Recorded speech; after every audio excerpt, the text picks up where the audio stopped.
আপনি বলছেন যে কিছু ঘটনা ঘটেছে, আরও কিছু ঘটনা ঘটবে সামনে, ঠিক আছে?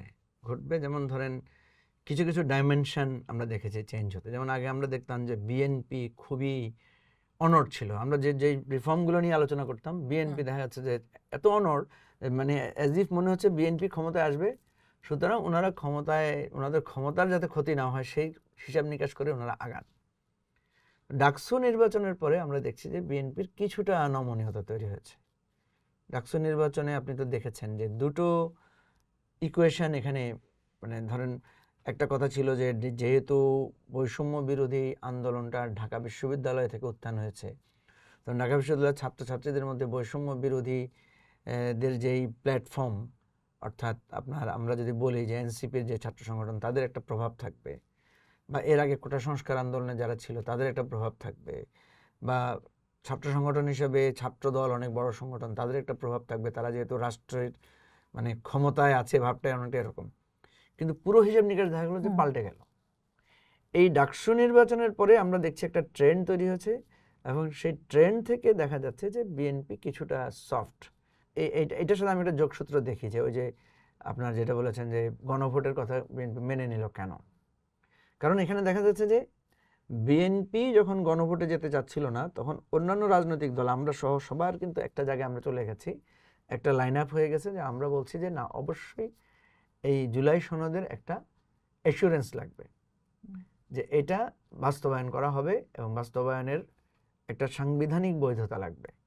সেই জন্যই কিন্তু বিএনপি পরে কিছুটা ছাড় দিয়ে হলে বিএনপি রাজি হয়েছে যে তারা একটা গণভোটের মধ্যে আসবে। এই মুহূর্তে বিএনপি কোথায় দাঁড়ানো বলে আপনার কাছে মনে হচ্ছে, মানে কোন পথে হাঁটছে? বিএনপি তো যে পথে বিএনপি এসেছে, এই পথ থেকে তো বিএনপি সরতে পারবে না। বিএনপি নির্বাচনের জন্য সারাক্ষণই কিন্তু নির্বাচনকে প্রাধান্য দিয়েছে, ঠিক আছে?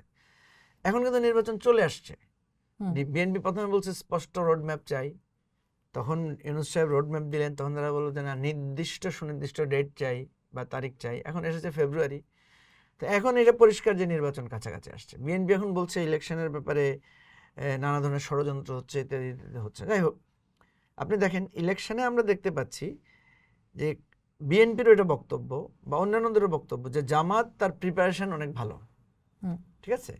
জামাত কিন্তু একদিকে পিআরের আন্দোলন করছে, আরেকদিকে কিন্তু সে ফার্স্ট পাস দি পোস্ট ফরম্যাটে সে কিন্তু ইলেকশনের প্রস্তুতি কমপ্লিট করেছে। সব আসলে নিজেদের 298 না 96 আসনে সে প্রার্থী দিয়ে দিয়েছে, পোস্টার লাগাচ্ছে, নির্বাচনী সভা করছে, আবার একটা জোটেরও প্ল্যান করছে, মানে সে অনেক এগিয়ে আছে। বিএনপি ইলেকশন করছে, কিন্তু বিএনপি এখনো তার প্রার্থী ফিক্স করে নাই, এবং ওই অর্থে এখনো তার মানে প্রচারণা সে শুরু করে নাই। কিন্তু বিএনপির হয়তো অনেক বড় সংগঠন, তার প্রার্থী অনেক আছে, সেটা নিজেরাই করে ফেলছে, নিজেরাই হয়তো করছে। যাই হোক, এখন প্রশ্ন হচ্ছে যে এই যে আপনি নির্বাচনের কথা বললেন, এই নির্বাচনের কথা বলতে গিয়ে পাবলিকের কাছে বিএনপি পোর্ট্রেটেড হয়েছে এভাবে যে বিএনপি সংস্কার চায় না। অথচ দেখেন বিএনপি একমাত্র দল যারা তাদের জোট টোট মিলে তারা কিন্তু 31 দফা একটা সুনির্দিষ্ট সংস্কার প্রস্তাব দিয়েছে, কিন্তু তার মানে যেই কার্যক্রমটা সে পরিচালনা করেছে, যে কাজটা সে করেছে, তাকে মনে হচ্ছে সে সংস্কার বিরোধী দল, সে নির্বাচন আগে চায়, সংস্কার কম চায়। পাবলিক পারসেপশন, পলিটিক্সে কিন্তু পাবলিক পারসেপশন খুবই গুরুত্বপূর্ণ। নাম্বার 2 হচ্ছে পিপলের কাছে মনে হচ্ছে যে বিএনপি সরকারি দল।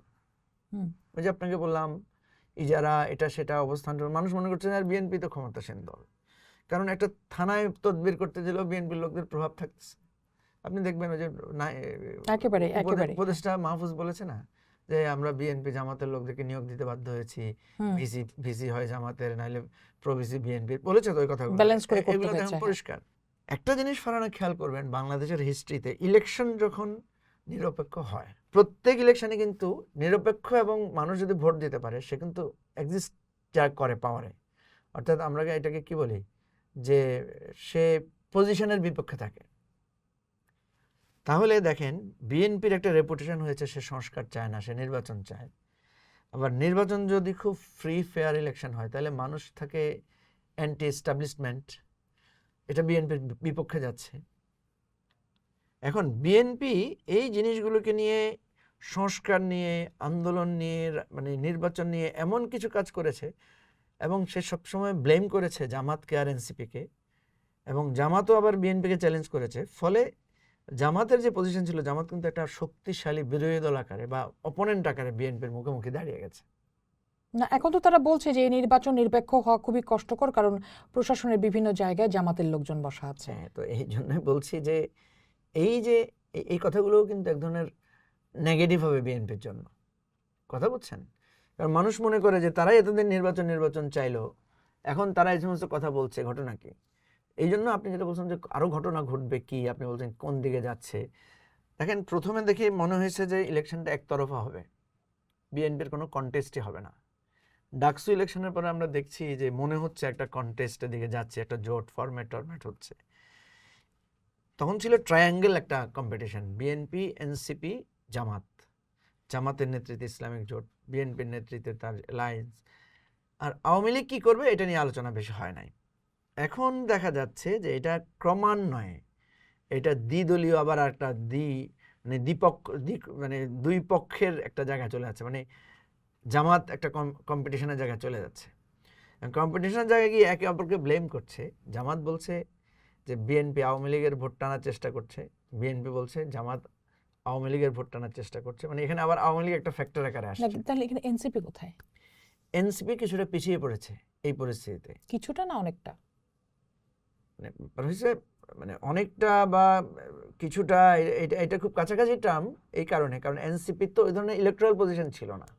এনসিপির হচ্ছে রাষ্ট্রীয় পজিশন গুরুত্ব ছিল, যেহেতু গণ অভ্যুত্থানের শক্তি আকারে তারা গুরুত্ব পেয়েছে।